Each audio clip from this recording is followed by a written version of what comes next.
Boleh start? Okay. Bismillahirrahmanirrahim. Assalamualaikum and very good morning to all. Yang dihormati Pengarah Hospital Sultanah Maliha, Barisan Pentadbiran, yang dihormati Dr. Suriana, Ketua Jabatan Anesthesia, pakar-pakar, MO dan semua staf hospital. Jadi untuk CME kita pada pagi ini, seperti yang semua boleh lihat pada skrin, dengan tajuk Revisiting Fluid Resuscitation. Saya Dr. Arif, MO Anesthesiology.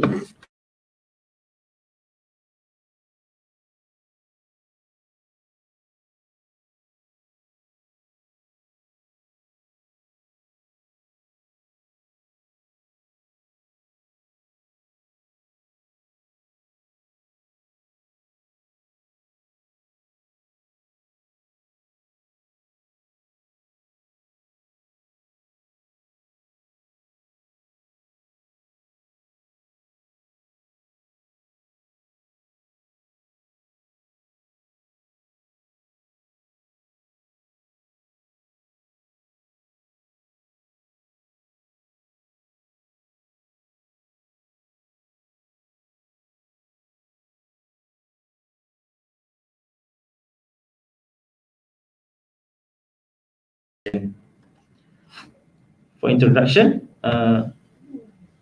fit.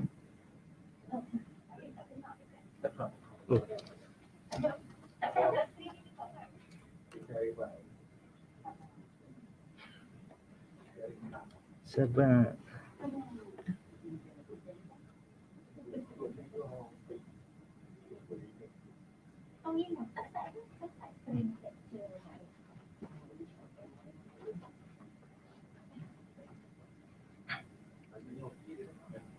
Okay. Okay, for feed resuscitation and feed management, it is in our daily task. Hari-hari kita buat kan. Patient MBM kita bagi fluid, patient low BP kita bagi fluid kan. So tidak kita kena tahu apa yang kita bagi dan macam mana untuk kita manage fluid. Okay, for the introduction, numerous question remain regarding the type, dose and timing of fluid administration. Fluids play an important role beyond hemodynamic stabilization and resuscitation. So, fluid should be described as any other drug. Why? Because we need to consider the proper fluid management, because what we are afraid of, there is a risk of fluid overload. Kalau kita terlebih bagi fluid, the risk is fluid overload. Seperti juga dengan drug, kalau kita bagi terlebih drug from the dosage, so dia akan jadi overdose kan. That's the basic principle. Okay. So for fluid resuscitation, it is aimed to restore intravascular volume and increase cardiac output of maintain oxygen delivery, thus improving tissue oxygenation. It can be achieved by some degree of salt and water.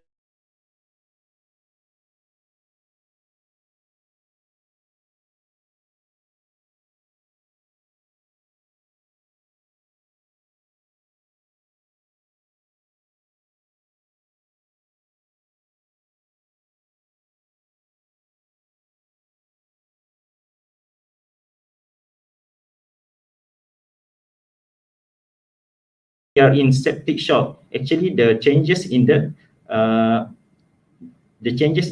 capillary dynamic, which is it will cause the extravasation. Fluid itu keluar daripada intra.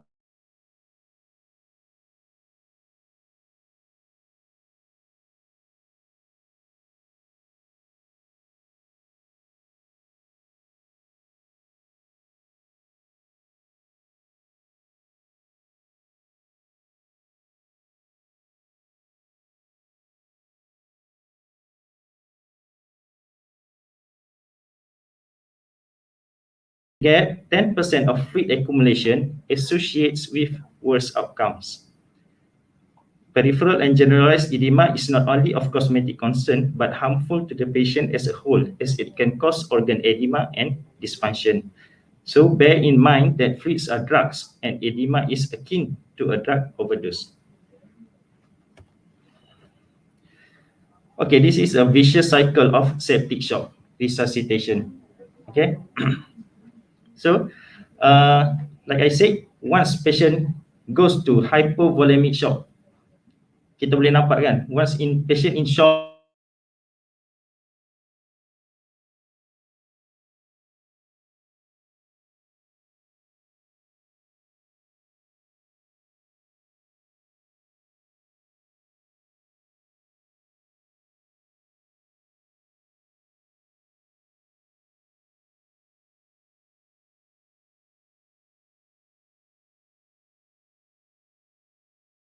edema, which will cause the visceral swelling, and it will cause intra-abdominal hypertension, IAH. Okay, so from intra-abdominal hypertension, it will cause oliguria, which is once kita nampak urine output dah makin kurang, kita akan bagi lagi fluid. Betul tak? Kita akan challenge lagi, bagi fluid. Okay, so that's one cycle. And then from the intra-abdominal hypertension, it can cause mesenteric vein compression, which will cause venous hypertension. So bila kita nampak venous hypertension, kita pun bagi fluid juga, bagi fluid resuscitation. So the cycles will go on. So that's why we need to reconsider back what we are giving, although it is just a fluid. Okay. So from the diagram, we can see there's a lot of side effect from the fluid overloads. Okay, can go by systems. First, from the central nervous system, we can cause cerebral edema, impact cognition, delirium, increase intracerebral pressure. Okay. Okay, and it goes down to cardiovascular, which is will cause myocardial edema, conduction disturbance, impact contractility, increase CVP, reduce venous return, reduce stroke volume, and reduce cardiac output.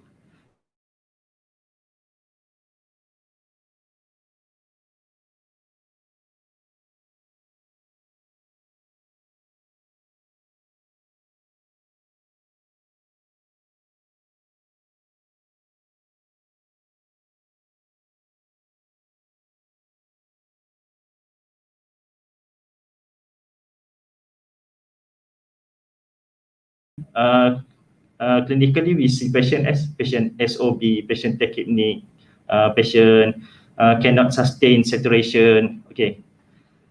Okay, in the hepatic, it will cause hepatic congestion, impact synthetic function, increase cholestasis, reduce cytochrome P450 activity, and hepatic compartment syndrome. And in the renal system, it can cause interstitial edema, increase renal venous pressure, reduce renal blood flow, interstitial pressure will increase and increase salt and water retention, increase uremia, reduce GFR. In the abdominal wall, it will cause increased tissue edema, poor wound healing, increased wound infection, increased pressure ulcers, and reduce abdominal compliance. And GIT and visceral increase ascites formation, gut edema, reduce bowel contractility, increase intestinal permeability, and increase bacterial translocation. We can go for this later. Okay, so this is the analogy, which is I say like fluid also need to consider as a drug. Okay, so we can see here there's the table shows the difference between antibiotics and fluids. It's not the difference, which is the similarity. Why we need to consider fluid as a drug. Kenapa kita kena kata fluid ni sebenarnya kita kena consider dia macam drug juga kan, macam kita bagi drug. Okay, kalau untuk drug kan, which is dia kat sini ditunjuk as antibiotics and fluids for comparison. Okay, for antibiotics, inappropriate therapy, it will cause more organ failure, longer ICU stay, longer hospital stay, kan, and longer longer mechanical ventilation, MV, okay, longer mechanical ventilation. But in fluid, inappropriate therapy of the fluid, it will cause hyperchloremic metabolic acidosis, more AKI, more renal replacement therapy, and increased mortality. Okay, but once it is given as appropriate therapy, it is a key factor for antibiotic in empiric antibiotic selection is consideration of patient risk factor. Okay, in fluids, it is a key factor in empiric fluid therapy is consideration of patient risk factor. Example, fluid balance, fluid overload, capillary leak, kidney, and other function. Do not use glucose as resuscitation fluid. Okay, for combination therapy, there is a possible benefits in antibiotics, which is broader spectrum, synergy, avoidance of emergence of resistance, and less toxicity. And in fluid, also is same. It is a possible benefit, which is specific fluid for different indication. For example, we use fluid as a replacement, or we use it as a maintenance or resuscitation, and we can cause less toxicity. So class in antibiotic is a broad spectrum or specific, beta-lactam or glycopeptide. The choice has a real impact on the efficacy and toxicity. And in fluids also, it is you need to consider is it hypo or hypotonic, high or low chloride sodium and sodium level, lactate or bicarbonate buffer, glucose containing or not. And this will affect directly acid-base equilibrium, cellular hydration and electrolyte regulation. And appropriate timing. Okay, survival will decrease with 7% per hour delay of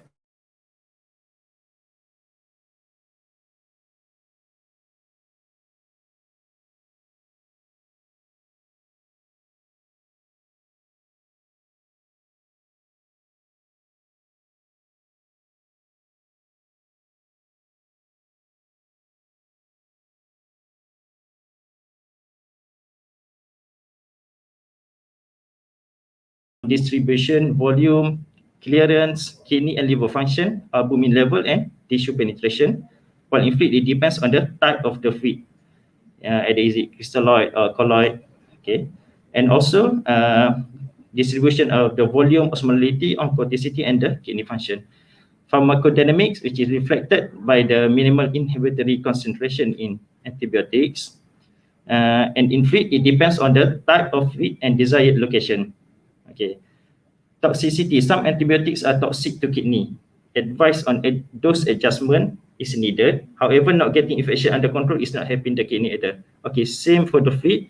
Some fluid are toxic for the kidneys. However, not getting shock under control is not helping the kidney either.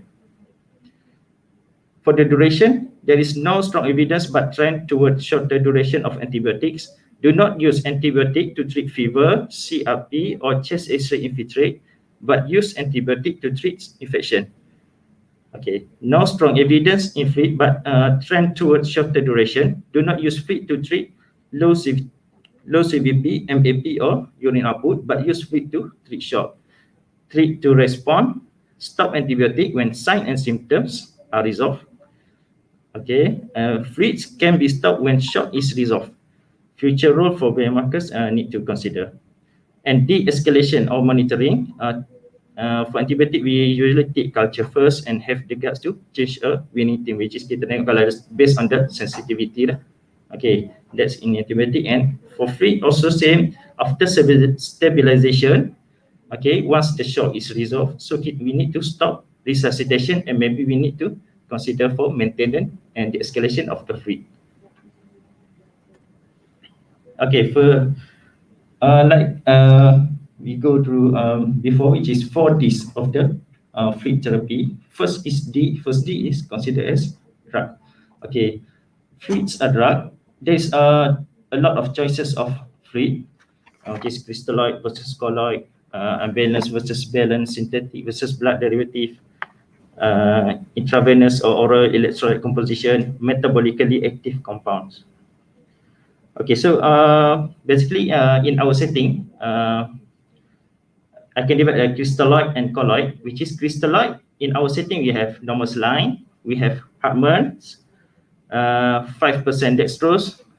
Okay, while for colloid, we have gelafandine, we have human albumin, we have voluven. What else? That's all. Yeah. So voluven available in ICU and in OT setting. Okay. So all are equally important.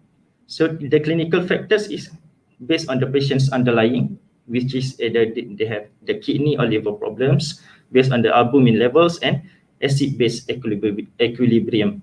So indication of fluid, why we want to give patients fluid. First, as a resuscitation, or is it for maintenance, or is it for replacement, for nutrition, or combination of four of the above. Okay, first, we give fluid for resuscitation.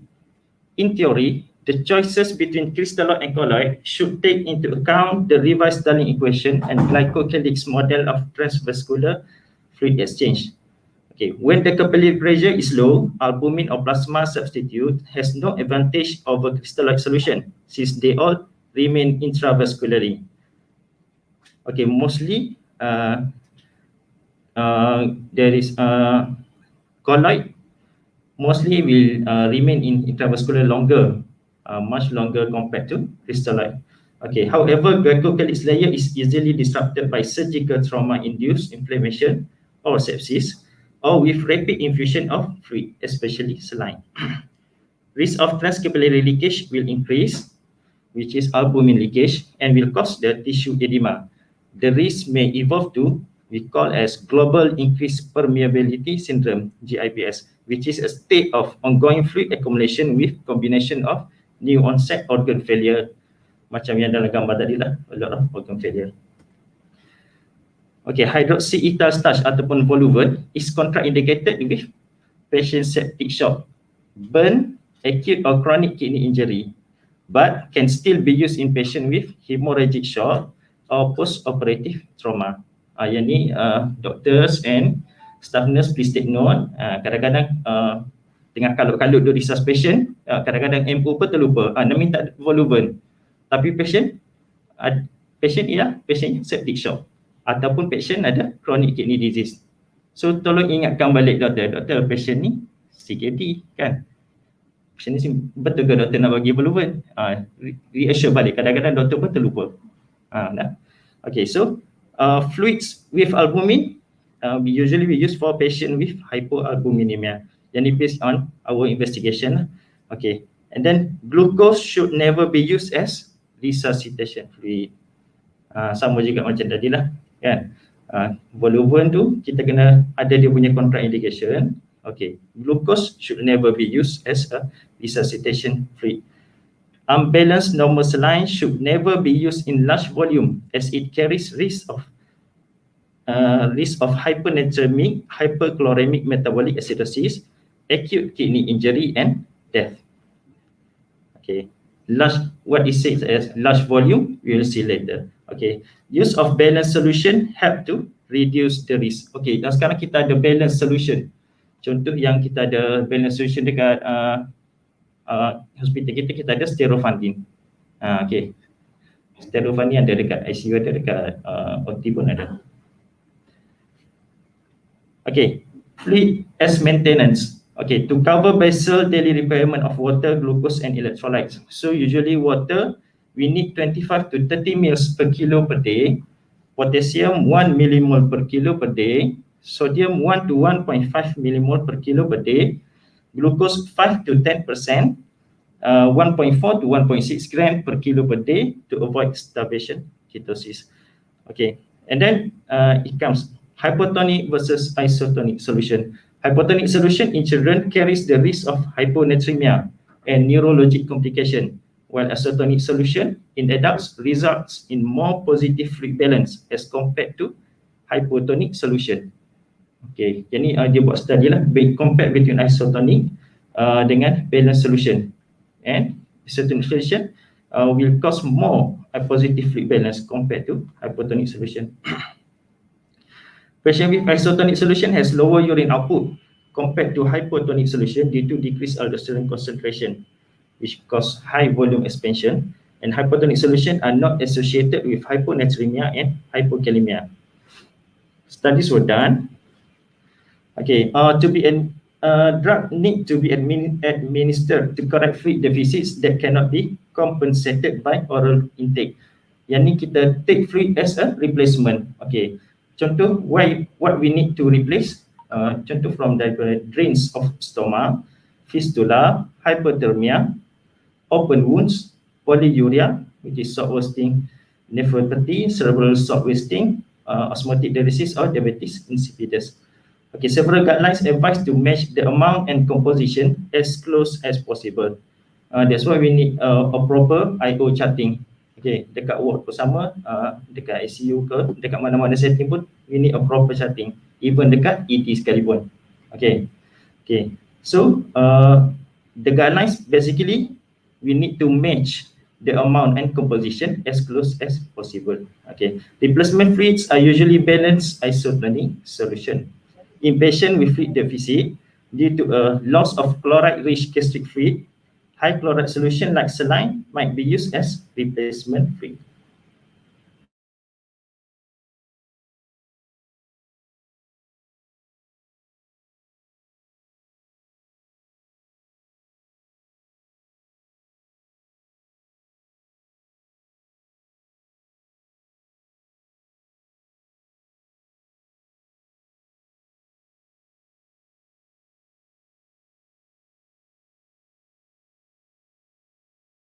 Of 5% human albumin in normal saline versus we use normal saline alone. I will show the diagram later, okay?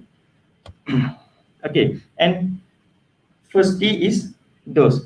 Second D is duration. Okay, the longer the delay in fluid administration, the more microcirculatory hypoperfusion and subsequent organ damage related to ischemia, reperfusion injury.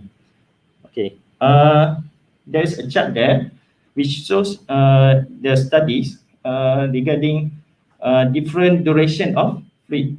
Okay, what is EA, what is LC, what is ECLL is stated as at the side. EA, which is early adequate fluid management, defined as fluid intake more than 50 ml per kilo over first 12 to 24 hours of ICU stay. EC, early conservative fluid management, defined as fluid intake less than 25 ml per kilo for the first 12 to 24 hours of ICU stay. Late conservative fluid management, defined as 2 negative consecutive daily fluid balance within first week. Okay, late liberal, defined as the absence of consecutive negative daily fluid balance within first week of ICU stay. Okay, kalau kita tengok dekat dia punya chart tu kan, different studies, we can see that early adequate, late conservative, EALC, which is the first, shows reduced low percentage of mortality in Murphy study. Right. Okay, maksudnya apa? Maksudnya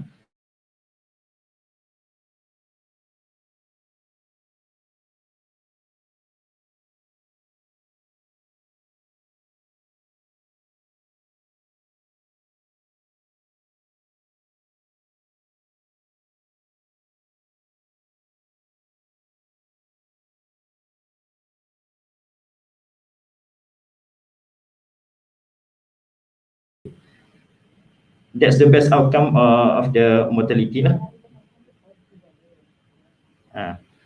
So late conservative, negative fluid balance. Okay, kalau late liberal tu two consecutive absent of two consecutive negative balance, maksudnya positive balance for at least 2 days. Tapi istilah ni sebenarnya tak apalah, just for our information. Okay. Okay, and then dosing for fluids, it will involve pharmacokinetics and pharmacodynamics of the fluid. So all things are poison and nothing is without poison. Only the dose permits something not to be poisonous. Okay, maksudnya fluid pun dia ada dia punya dose. Bukannya kita boleh bagi sesuka hati sahaja. Okay, pharmacokinetics of fluids depends on distribution volume, osmolality, tonicity, oncoticity, and the kidney function. And the half-time or half-life depends on type of fluid, patient conditions, and clinical context. Okay, half-life tu apa? Half-life tu maksudnya time taken for the plasma concentration of a substance in this article, which is the fluid, to reduce to half of its original value. Okay, maksudnya berapa lama diambil? Contoh kita masukkan fluid 500 cc kan? Okay, half-life ni maksudnya berapa lama diambil untuk fluid tu daripada 500 cc tadi untuk jadi 250 cc, separuh. Okay, boleh nampak tak? Okay, itu nama dia half life lah, half life of the fluid. Okay, so kalau kita tengok from the tables, dia buat study, there's a multiple category in multiple types of patient.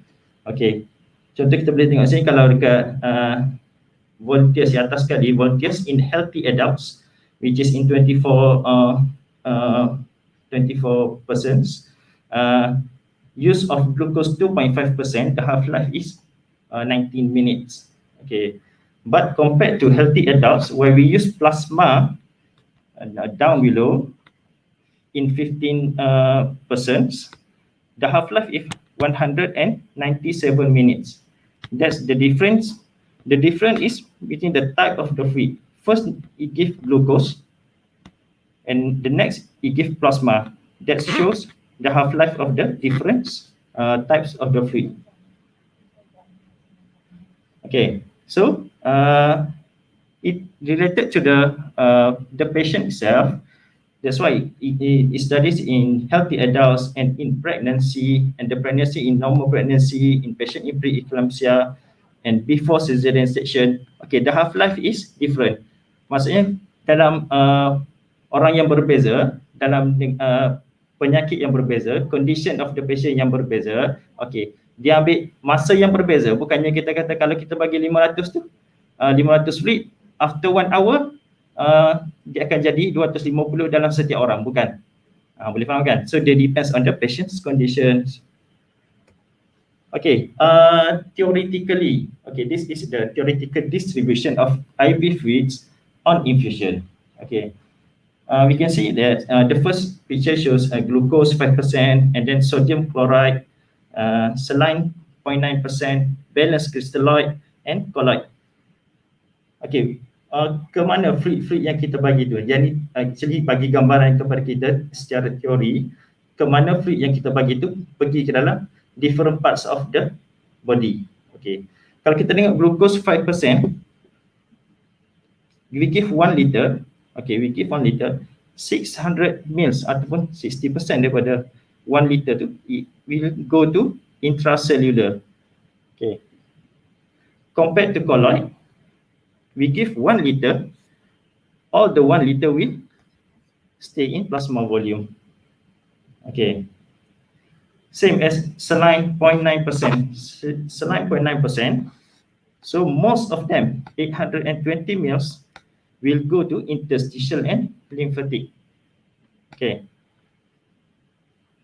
Jadi this one, the diagram will give you gambaran ke mana tu fluid tu akan pergi. Okay.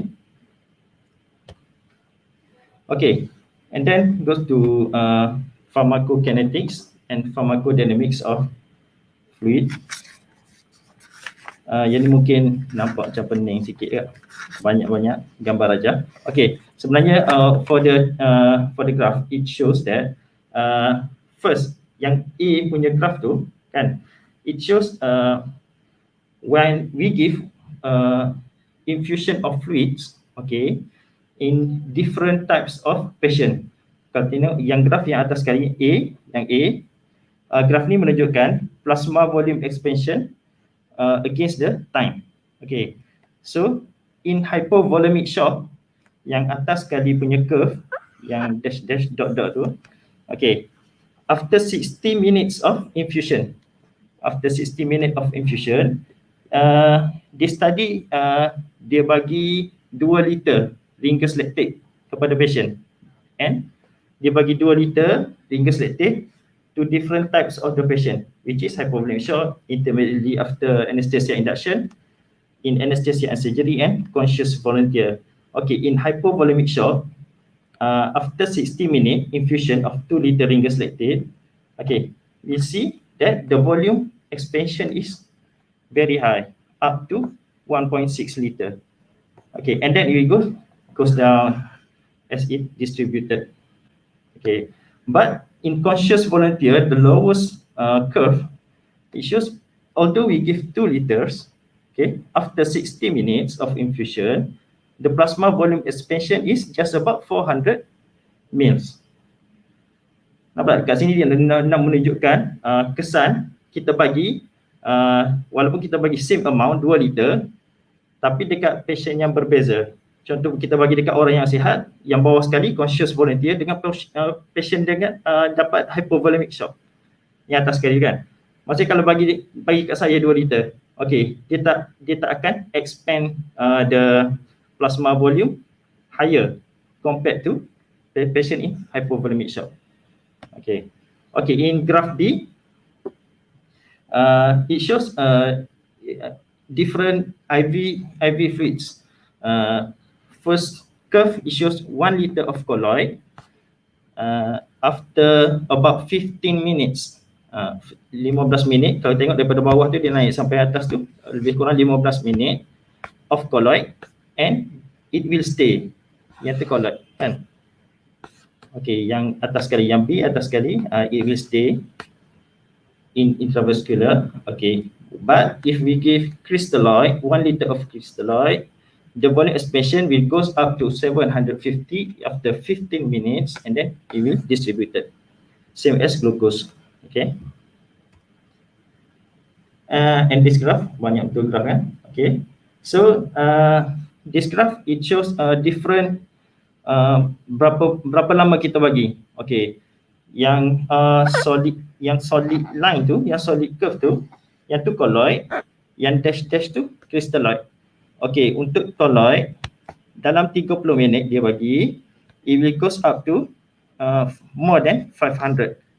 Okay, while in crystalloid it will goes up to 500. Okay, tapi kalau kita bagi dalam 60 minit or 180 minutes, actually the end is about the same. Tengok last kali dia punya graph tu pergi dekat situ jugalah, sama. Okay, so maksudnya kat sini penting ke tak duration tu?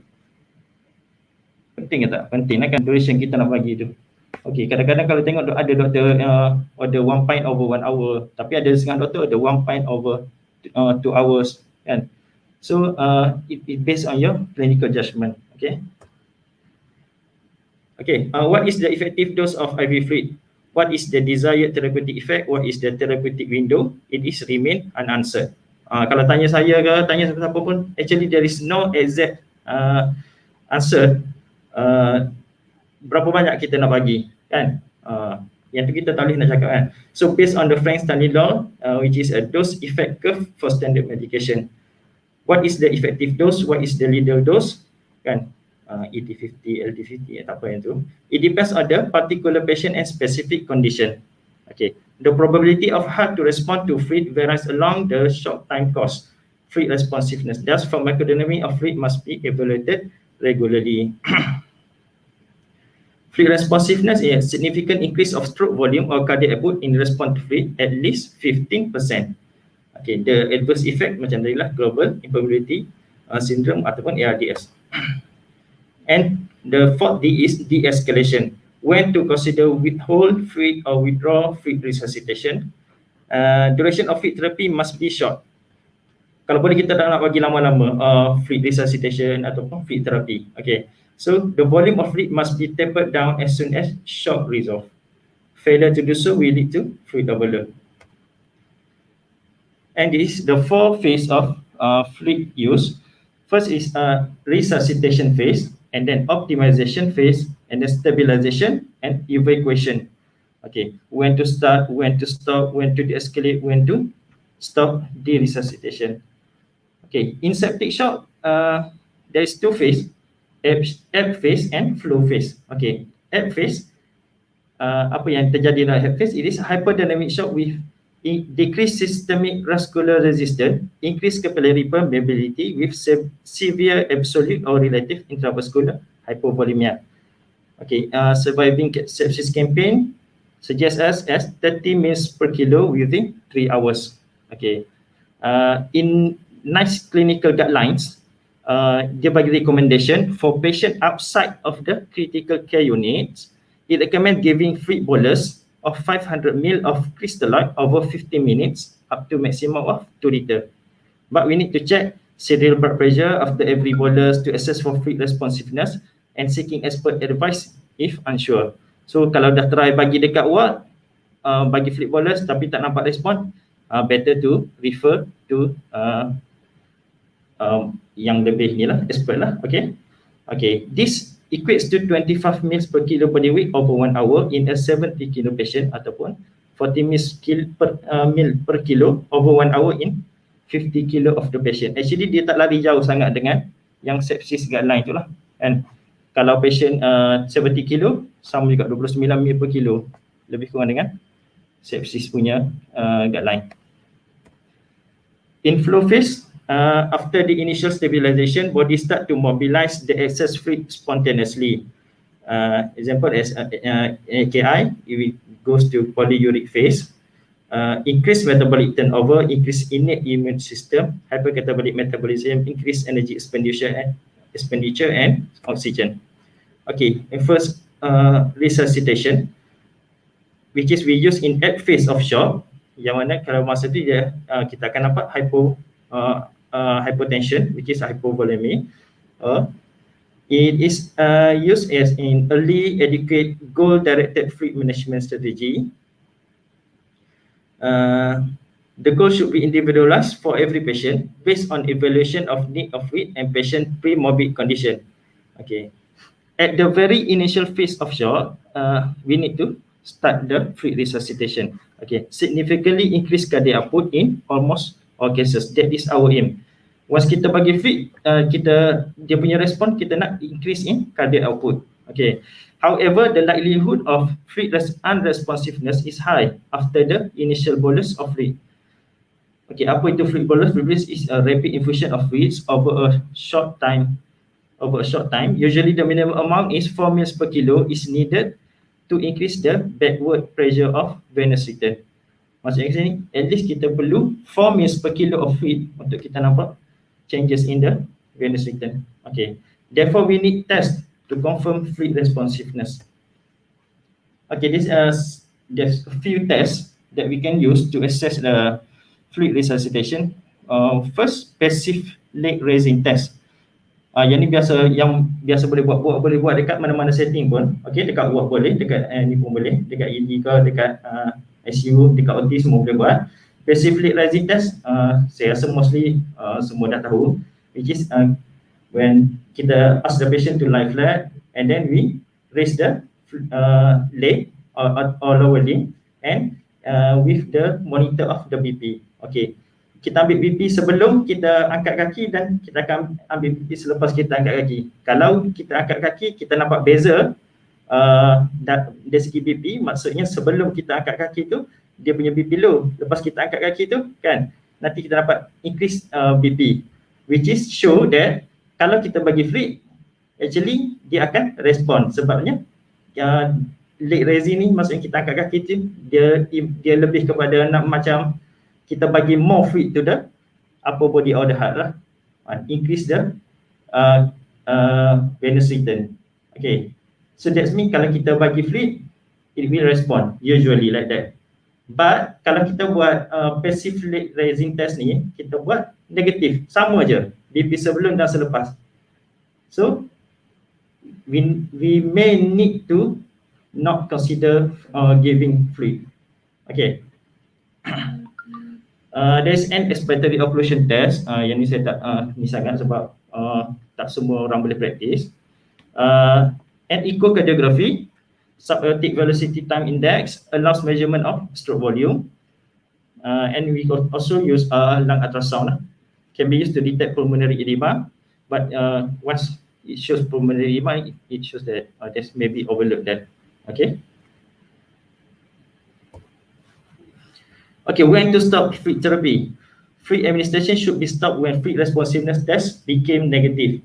Okay, clinical context must taken into account, which is septic shock from peritonitis need more fluid compared to pneumonia. In cases that indicate risk of excessive fluid administration, which is a lung impairment, it shows the pulmonary artery occlusion pressure. Yang ni kita guna specific catheter Swan cans. Okay, indices that indicate risk of excessive fluid administration. which is lung impairment. You see the pulmonary artery occlusion pressure, transpulmonary thermodilution, intra-abdominal pressure, hypertension. When to start de-resuscitation or active fluid removal. Distinguish when absent of shock or the imminent threat of shock. Focusing on organ support, fluid therapy is now only needed for ongoing maintenance in the setting of normal fluid loss. And replacement fluid if the patient is experiencing ongoing losses because of unresolved pathologic condition. Okay, maintenance fluid should be used only to cover daily needs, and their prescription should take these other sources of fluid and electrolyte into account. When a patient already received daily needs via enteroparenteral route, specific IV maintenance should be stopped. Once patient dah boleh tolerate orally apa semua, so kita kena bila kita bagi maintenance IV fluid, kita kena reducekan lah, kena balance lah balik dia punya IO. Okay, when to stop de-resuscitation, patient either go into the flow phase in septic shock or no flow phase due to global impermeability syndrome and capillary leak. The patient either way proceed to de-resuscitation, late goal-directed fluid removal or late conservative fluid management. Late goal-directed fluid removal, which means diuretics and renal replacement therapy, discontinuation of invasive therapies, and transition to negative fluid balance, which is aggressive removal, while late conservative, moderate fluid management therapy following initial treatment to avoid fluid overload. Find the balance between benefit reduction in second and third space fluid with risk of fluid loss. If prelude responsiveness test not detected, it is reasonable to say that fluid removal will not reduce cardiac output. If the test is positive, it indicates the limit of fluid removal or even as target to achieve when removing fluid. If too aggressive, it will lead to hypovolemia and hemodynamic deterioration. Usage of albumin at this stage facilitates the vessel wall integrity, and it will help to achieve negative fluid balance in hypoalbuminemia. Skip this one. Okay, yang saya cakap tadi, effect of 5% albumin in saline versus saline alone on outcomes from large volume resuscitation in critically ill patients. Okay, so from this study, you can see that the study results, the patient population was used saline alone 88% and albumin and saline 11%, but the mortality at 30 days, the albumin plus saline was associated with decreased 30-day mortality, and the albumin plus saline will reduce major adverse kidney events. Okay, so maybe we can start to use 5% human albumin. Okay, if it is indicated. Okay, so okay, macam mana nak buat 5% human albumin? Tak sadar abang.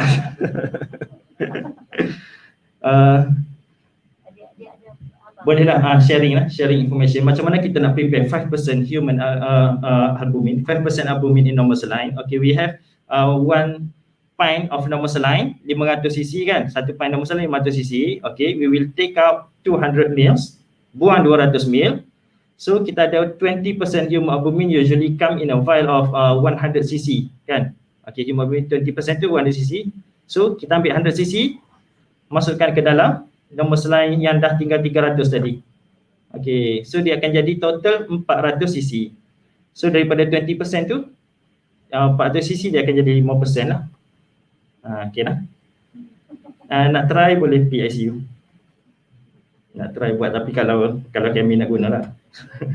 Okay, a short visit to the surviving sepsis campaign. Okay, surviving sepsis campaign. Initial resuscitation for sepsis and septic shock. So initiate bundle upon recognition of sepsis and septic shock. So we need to measure lactate level, remeasure lactate if initial lactate elevated more than 2 millimole per liter. Okay, kalau nampak lactate more than 2, kita kena kalut sikit lah. Okay, okay, and then obtain blood cultures before administering antibiotics. Okay, Kalau boleh kita ambil blood culture dulu sebelum bagi antibiotik. Sama je, dekat ward pun sama. Okay, dekat ED ke sama, mana-mana setting pun sama lah.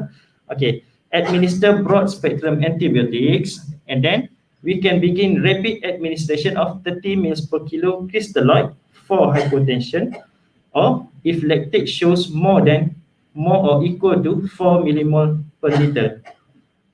Okay, kalau tengok sini surveillance campaign memang dia suggest for 30 ml per kilo lah crystalloid. Okay, apply vasopressors if hypotensive during or after fluid resuscitation to maintain a mean arterial pressure more than 65 millimeter mercury. Okay, I think that's the end of the my presentation. Buka question ke apa tak ya? Dah. Kena buka question ke? Ada tak? Tak tahu. Macam dekat live chat tu tak ada question. Ada? Boleh buka question ke apa? Tak ada. Sebab kalau ada question dia akan tanya dekat chat tu. Sepanjang yang saya tengok tu. Nama sendiri. Okay, so far that's the end of my question.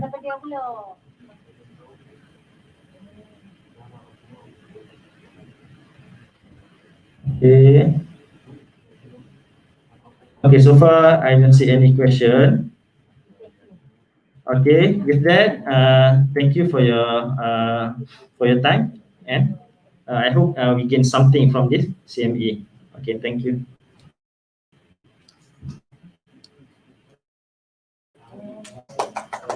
Dah.